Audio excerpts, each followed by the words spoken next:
Ucrania, la tierra desconocida, por la Asociación de Ucranianos de Salamanca, los lunes a las 7:30, cada 15 días en Radio USAL. Hey, I'm from Ukraine. Say, hey, I'm from Ukraine. Hey, I'm from Ukraine. Say, hey, I'm from Ukraine. Hey, слава Україні!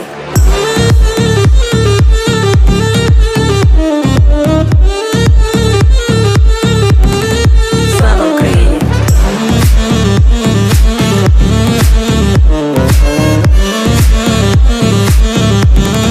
Слава Україні! Hola, buenas tardes. Bienvenidos al nuevo episodio del podcast Ucrania, la tierra desconocida. Es un proyecto conjunto de la Asociación de Ucranianos en Salamanca y Radio USAL. Y en el estudio de Radio Universitaria estamos los ucranianos Iván Chemeliak y Natalia Polishchuk. Nosotros comenzamos con las noticias de Ucrania.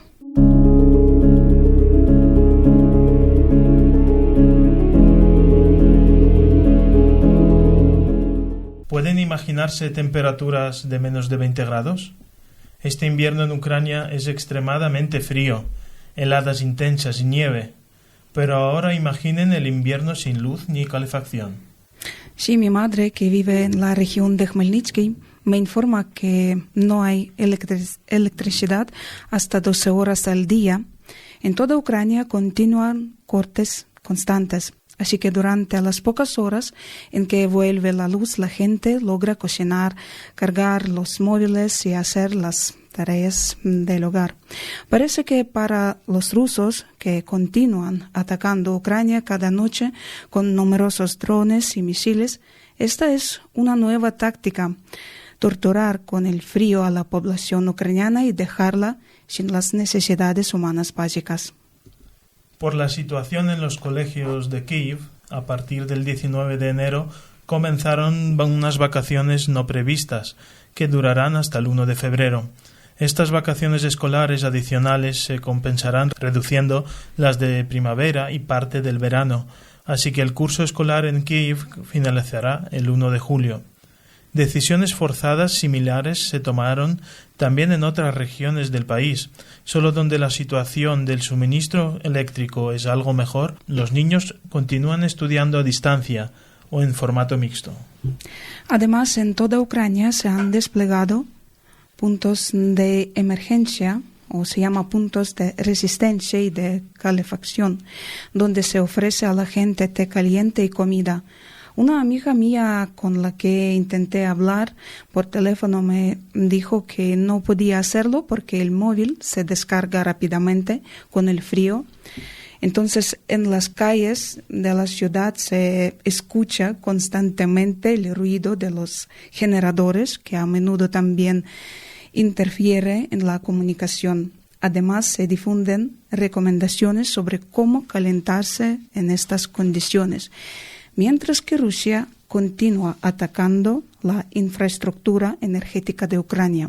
Las tropas rusas avanzan en el frente sin tener en cuenta las pérdidas humanas y buscan controlar completamente las zonas de Pokrovsk, Kupiansk, Mirnohrad y hasta Gulaipole en las regiones de Donetsk, Zaporizhia y Kharkiv. Cabe decir que la guerra ruso-ucraniana a gran escala, que comenzó el 24 de febrero del 2022, ya dura más que la fase soviético-alemana de la Segunda Guerra Mundial, que se prolongó durante 1418 días. A enero del 2026, la guerra de Rusia contra Ucrania dura más de 12 años, desde la ocupación de Crimea en 2014, y la invasión a gran escala está a punto de cumplir 4 años. Y esto es terrible. Es un horror. ¿Y realmente está lejos? ¿A 3.000 kilómetros de aquí? Pues no. En un mundo globalizado está mucho más cerca de lo que parece. En España viven alrededor de 300.000 ucranianos, incluido personas desplazadas por la guerra, por lo que está muy cerca. Precisamente en el estudio, por eso hablamos hoy de ello. Como ucranianos también expresamos nuestras más sinceras condolencias por la reciente tragedia ferroviaria en España. Entendemos muy bien lo que es el dolor y el sufrimiento y la pérdida de vidas humanas. Todo parece lejano hasta que un día te toca personalmente. En la Escuela de Idiomas de Salamanca, donde estoy estudiando español con un chico también de Dinamarca, él está en shock por las declaraciones de los políticos y la discusión sobre una posible ocupación de Groenlandia. De verdad, da miedo vivir en un mundo donde impera el derecho de la fuerza y no la fuerza del derecho, tal como lo hizo Rusia en Ucrania y como sigue cometiendo crímenes. Aún tengo ante mis ojos imágenes de soldados ucranianos cavando trincheras en la tierra congelada, con manos y pies entumecidos por el frío, jóvenes, hombres y mujeres que pierden la salud y la vida solo por el derecho a vivir libres en su propia tierra. Y esto sucede en el centro de Europa, señoras y señores. I have a friend from Ukraine who's living.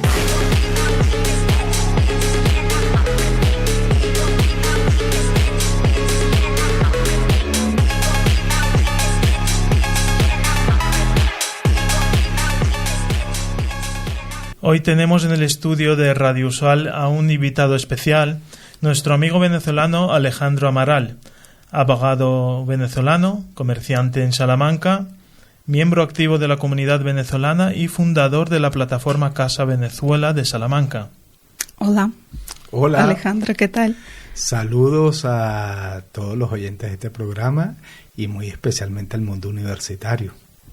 Gracias por venir y por acompañarnos. Nos alegro mucho darte la palabra como amigo desde Venezuela y hablar sobre la situación actual, la importancia de la solidaridad y la lucha por la justicia en este mundo. Cuéntanos un poquito sobre ti, cuánto tiempo llevas aquí en Salamanca, a qué te dedicas. Bueno, como bien dijiste, originalmente fui abogado en Venezuela.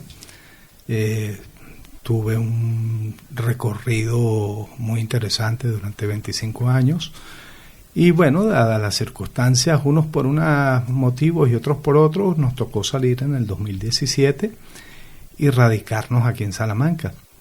En el caso concreto nuestro fue que en el 2017 hubo una guerra civil en Venezuela, pues que no fue difundida en prácticamente ninguno de los países de orientación socialista, pero básicamente la gente civil en Venezuela salió a adversar a los tanques de guerra y a las tanquetas y a los militares y a las fuerzas, a los colectivos armados que le hacen el trabajo sucio al régimen venezolano. Esos colectivos armados básicamente son presidiarios de homicidas, violadores, que les dan una identificación de Presidencia de la República, una moto, un arma y un teléfono móvil, y están a disposición de cuando los llamen. Y bueno, al que manifiesta en Venezuela y sale a manifestar, sale sabiendo que lo pueden matar o que la pueden violar o que la pueden robar, le pueden hacer cualquier cosa. Sin embargo, bueno, yo creo que la fuerza que hemos tenido es que en casi 28 años no hemos parado en la lucha por la libertad. Sí, igual que en las últimas elecciones recientes habéis salido, habéis luchado. Mucha gente muerta, torturada, metida en cárceles. Sí, y claro, la sociedad venezolana ha ido aprendiendo desde hace no 28 años, pero sí desde hace 22 años nos vienen haciendo fraudes electorales. Venimos acusando los fraudes electorales uno tras otro, pero como son fraudes múltiples, que no solamente oye, es que me robaron de esta forma, así no, es que hay 3.000, 5.000 acciones que convierten todo eso en un gran fraude electoral. Entonces esta vez sí lo pudimos probar y bueno, las actas originales que fueron emanadas por el poder electoral, que fueron entregadas por las Fuerzas Armadas venezolanas demuestran que del universo electoral Edmundo González y María Corina Machado sacaron más del 70% de los votos, y de los votos de un universo electoral muy reducido, más de la mitad del padrón electoral que está en el que estamos en el exterior, pero más de la mitad podemos, de ese 70% es quizás un 30 o un 40% del padrón electoral universal venezolano. O sea, cuando en realidad son muchos más votos. Puede ser el 95%, fácilmente, pero fácilmente. Una vez agarrados en el poder ya no lo quieren soltar y no hacen caso a la gente, que cada vez vive peor, ¿no? Esas son las tiranías, sí, claro, y creo que el problema venezolano precisamente, aquí no ha llegado la realidad tal como ha llegado en América, porque no han habido 8 millones o 10 millones de venezolanos caminando por todas las calles como unos pobres desgraciados buscando un futuro mejor, ¿sabes? Con quien podemos hablar, que venga de argentino, peruano, hondureño, mexicano, saben porque lo han vivido y lo han visto.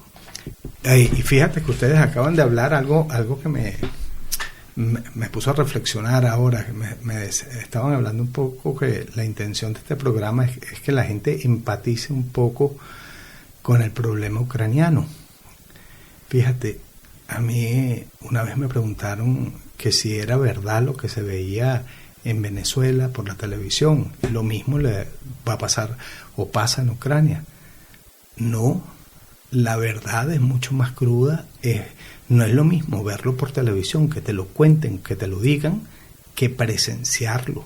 Claro, ¿sabes? Y sentir y vivir en esta realidad son diferentes. Es horroroso, la gente queda con unos traumas y traumatizados de unas formas horrorosas. Entonces, y entendemos perfectamente nosotros los venezolanos lo que están viviendo los ucranianos, porque no solamente es el terror de las bombas, sino el terror psicológico que Moscú mantiene sobre Ucrania. Son miles de políticas, sobre todo de carácter psicológico, que tratan de derrumbar a la población ucraniana para que se rinda en algún momento. ¿Cómo evalúas tú la situación en Ucrania de esta guerra que está trayendo Rusia? Bueno, yo no soy especialista internacional, pero pareciera que Estados Unidos hasta hace unos meses era una potencia que en declive, y actualmente pues está demostrando que aparentemente no lo es, pero estamos presenciando posiblemente un nuevo orden mundial, donde el mundo va a quedar claramente dividido en dos bandos: el bando sistema y el bando antisistema. Y explico rápidamente. El bando sistema son todos los países, sobre todo occidentales, con monedas muy fuertes y monedas que giran y son eje del mundo: la libra esterlina, el euro, el dólar, el yen japonés. Son monedas muy, muy importantes. Y hay países antisistemas que se dedican a tratar de colapsar, a generar caos en el sistema, a intentar violentar la paz, el desarrollo, la economía de los países sistema. Entre ellos está, por supuesto, Rusia, China, que no termina de decidirse en qué lado está, Corea del Norte, Afganistán, Irán, la tiranía venezolana, Cuba, pero son muchos, y muchos países africanos también que están en esos países.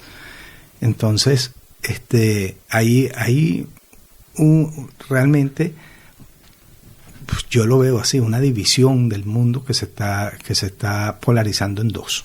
Ahora, el problema viene cuando una potencia mundial como Estados Unidos, que antes era prosistema, porque era la base, digamos, ahora está empezando a comportarse como un antisistema y poner su fuerza, y allá donde va a arrasar con todo.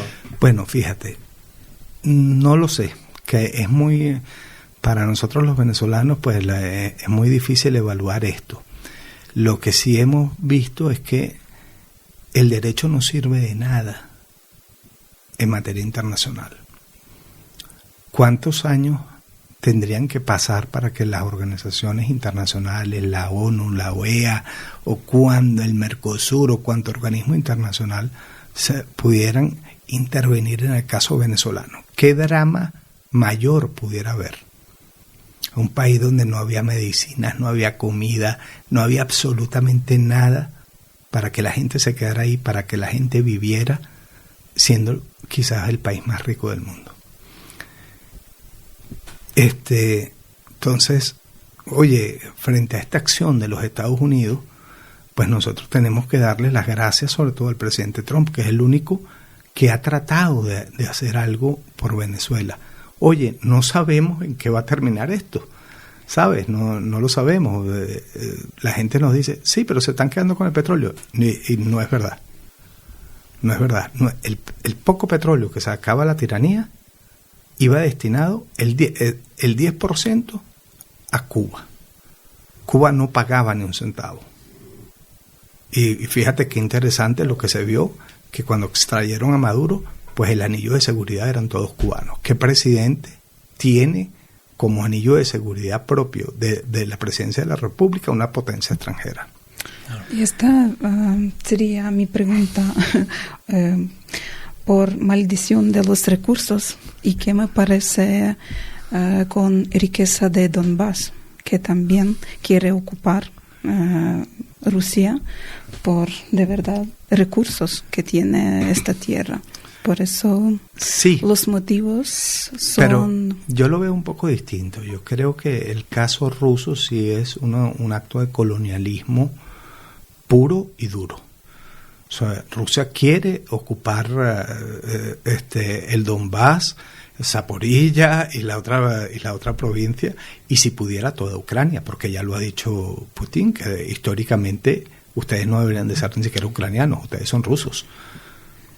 Eso es lo que dice, sí. Eso es lo que ha dicho. Cuando aparentemente, es un mito.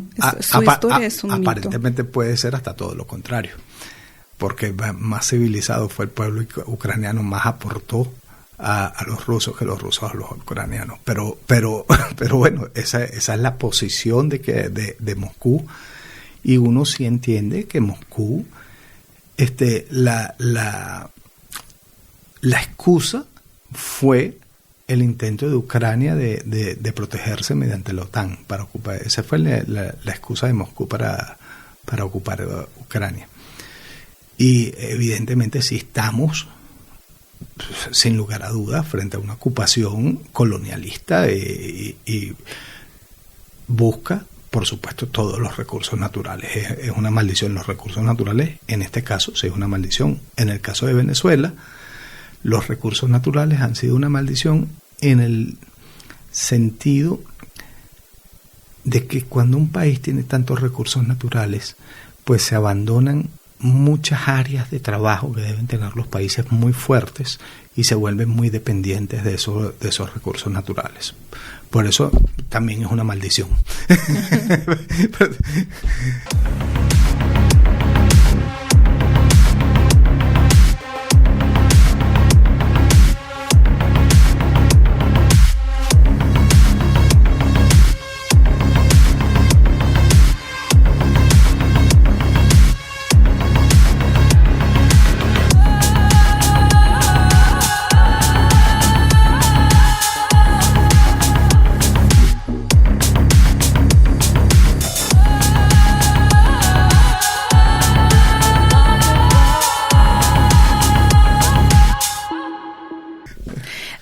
Y queremos dar las gracias por el apoyo de la diáspora ucraniana, aquí de vuestra parte, de la diáspora venezolana, y en nuestras acciones y manifestaciones.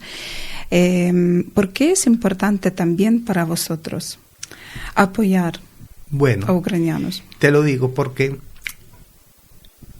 hay varios bienes que son los más apreciados. Tú me pudieras decir, yo te puedo preguntar, ¿cuál es el bien más apreciado que hay? y seguramente no te vas a ubicar, pero en lo que te lo diga me vas a decir, sí, es verdad, el bien más apreciado que hay es la vida.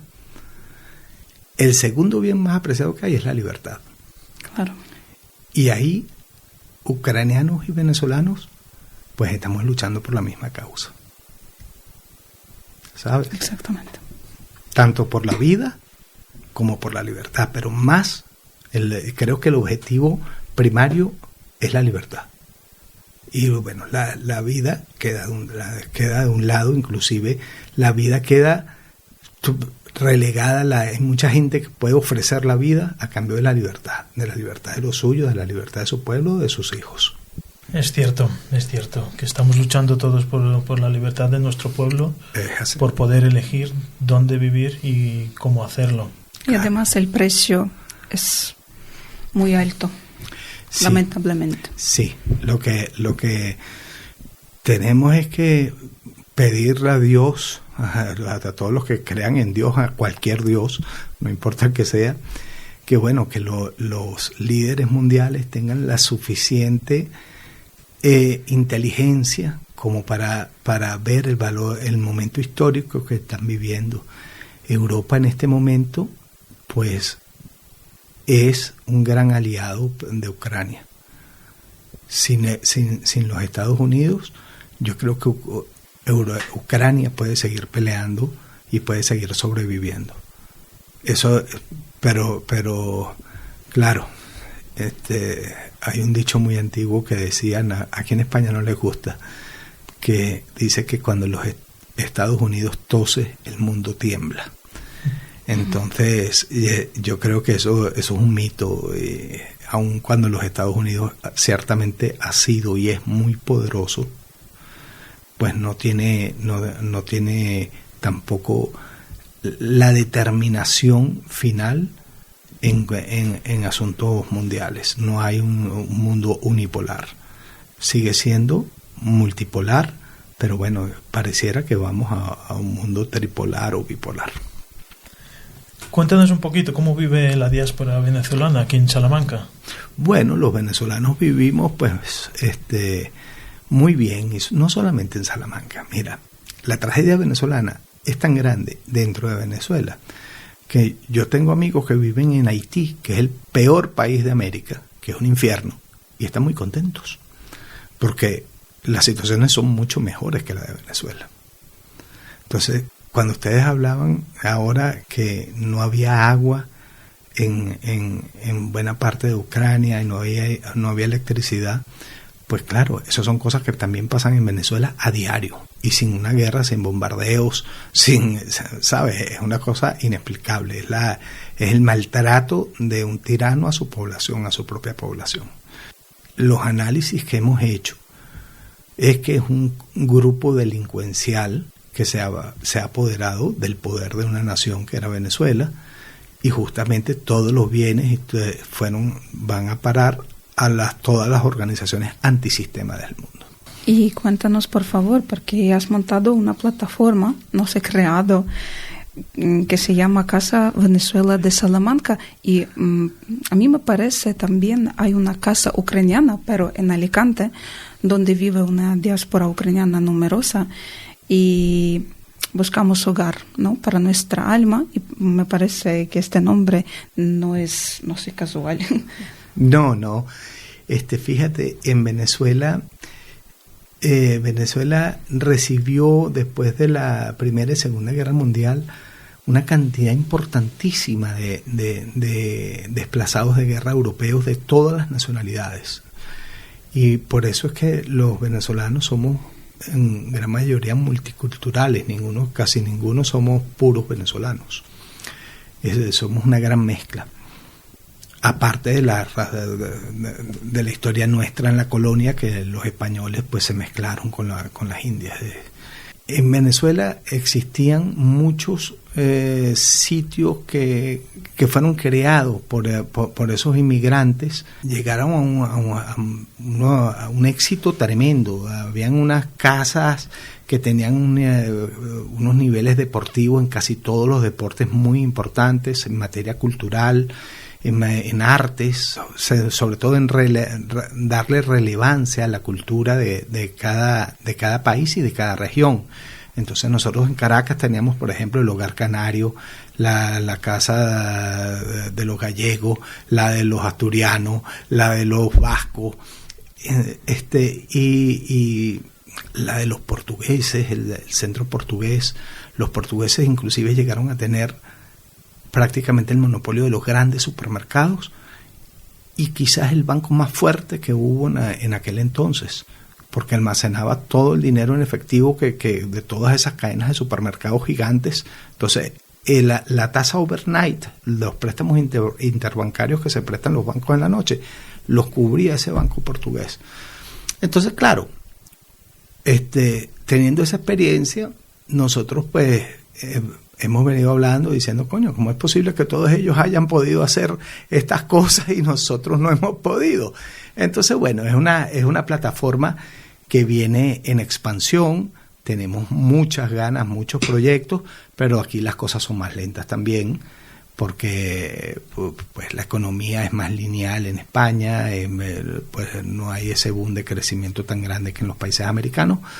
Y bueno, todo lo tenemos que tener con más calma, pero bueno, ese prácticamente es eso, es el conservar un poco nuestras raíces y adaptarlas al nuevo entorno y ayudar a construir la nueva España que va a estar dentro de muy poco tiempo. Sabemos que el problema demográfico que tiene España con los españoles que han envejecido y no hay suficiente juventud, pues esa juventud la estamos dando los venezolanos, los ucranianos, muchísimos latinoamericanos, y vamos a crear pues una cultura mucho más rica dentro de 20 o 30 años. A pesar de la crisis, a pesar de la migración, la inflación, sí, a pesar de que sigue la cúpula del régimen en Venezuela, ¿tenéis esperanzas? Siempre. La esperanza es lo último que se pierde. Fíjate, María Corina Machado, yo creo que ha dado justamente en sus declaraciones, siempre ha sido como el eje del pensamiento latinoamericano y del pensamiento venezolano. Nuestra lucha es hasta el final. El final es conquistar la libertad de Venezuela, primero de todos los venezolanos, y de las libertades económicas, políticas, sociales que deben existir en una nación. Y muy interesante también una cosa, que bandera venezolana también tenga los colores amarillo y azul, además del rojo, que también tiene azul y amarillo ucraniana. Sí. ¿Qué simbolizan? Bueno, una pregunta muy bonita. Porque en España hay una leyenda negra que dice que los latinoamericanos le tienen odio a los españoles. Y fíjate, el amarillo representa las grandes riquezas de Venezuela. De hace más de 200 años, cuando fue creada la bandera, y no existían ni se sabía de los recursos naturales que hoy en día, de los cuales Venezuela precisamente es más rica. El azul representa el ancho mar que nos separa de España, nuestra madre patria, ¿sabes? Y el rojo representa la sangre que fue derramada por nuestros libertadores. Ese es el por eso es que Venezuela tiene esos tres colores. ¿Qué influencia tiene Rusia en Venezuela? Sabemos que ha mandado armas, sí, grupos paramilitares. Sí, efectivamente. Mira, el impacto económico, que sepamos, fue casi nulo, porque llevaban a vacacionar a la isla de Margarita a grupos rusos, un turismo barato, pero que no representaba prácticamente nada económicamente para Venezuela. Y bueno, ha sido un saqueador más de las arcas venezolanas. Además que Rusia es muy famosa porque pues generalmente se queda con los tesoros de sus aliados. Aquí en España se quedó con el oro español. el oro español, que la República, que no quiso que cayera en manos del franquismo, pues lo llevó a Rusia y Rusia se lo quedó. No se supo más nunca nada de ese oro. En el caso venezolano, pues hace unos años se envió buena parte de del oro de las reservas internacionales venezolanas a Rusia, y sabemos que, estoy seguro que no lo vamos a ver. Y bueno, ha sido un proveedor de armas y mercenarios a Venezuela. Y de apoyo a todos los grupos insurgentes. Poca gente sabe que células como Hezbollah entrenan en Venezuela con armamento ruso en territorio venezolano para luego causar el caos en los países donde operan. Yo creo que la influencia rusa ha sido mínima y nefasta. Mínima en lo positivo y nefasta en cuanto a que se convirtió en un saqueador más de las arcas y erario público venezolano. Qué complejo es el mundo y qué entrelazado. Sí.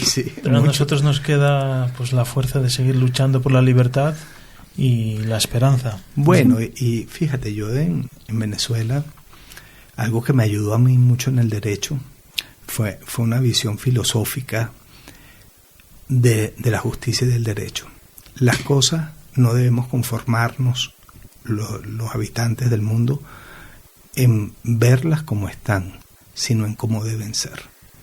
¿Sabes? Mucha gente, tú dices, sí, debería de ser así, pero vivimos en el mundo al revés. Sí, en muchas cosas puede ser que vivamos en el mundo al revés, pero cada uno de nosotros tiene el poder de poder contribuir a cambiar esto y a tener entre todos un mundo mejor. Siempre tenemos que tratar de ver el mundo y las cosas del mundo como deben ser y no como están. Esta es una buena frase para terminar. También tenemos la esperanza, y la esperanza ucraniana es una paz justa. Nos acercamos al 4º aniversario de la invasión rusa a gran escala, y para mí esto es precisamente doloroso, ya que también me vi obligada a emigrar debido a la guerra. Nuestra esperanza es la paz para millones de ucranianos, por la que seguimos luchando. Muchas gracias, Alejandro, por participar, por esta conversación sincera. Bueno, muchas gracias a vosotros, y Dios y gloria al pueblo ucraniano. Y al venezolano. Gracias. Incluso las personas de a pie pueden hacer grandes cosas. Claro. Seguir el camino verdadero, apoyarse mutuamente, claro, y luchar. Ese es nuestro objetivo hoy en día en España, y darle, así como ustedes están haciendo con el pueblo ucraniano, pues la Casa Venezuela también busca darle visibilidad al problema venezolano, al problema real venezolano, que más allá de las directrices de los medios de comunicación. Este fue el podcast Ucrania, la tierra desconocida. Sus coautores y presentadores son Natalia Polishchuk e Iván Chemeliak. El invitado del estudio fue Alejandro Amaral. Que vaya bien. Adiós. Y terminamos con una emotiva canción ucraniana. Hasta la próxima en las ondas de Radio USAL. Людині потрібна людина, сховатись під ковдру, заснути у тебе в колінах. Якщо життя вести нас буде кривими, я виправлю, вирулю, зроблю ці стежки прямими.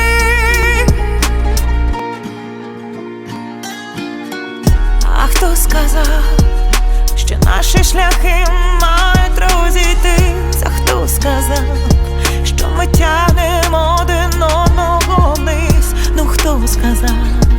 А я вірити не буду їм усім, а я буду лише з ним, бо людині потрібна людина, сховатись під ковдру, заснути у тебе в колінах. Якщо життя вести нас буде кривими, я виправлю, вирулю, зроблю ці стежки прямими. Як не крути, людині потрібна людина, сховатись під ковдру, заснути у тебе в колінах. Якщо життя вести нас буде кривими, я виправлю, вирулю, зроблю ці стежки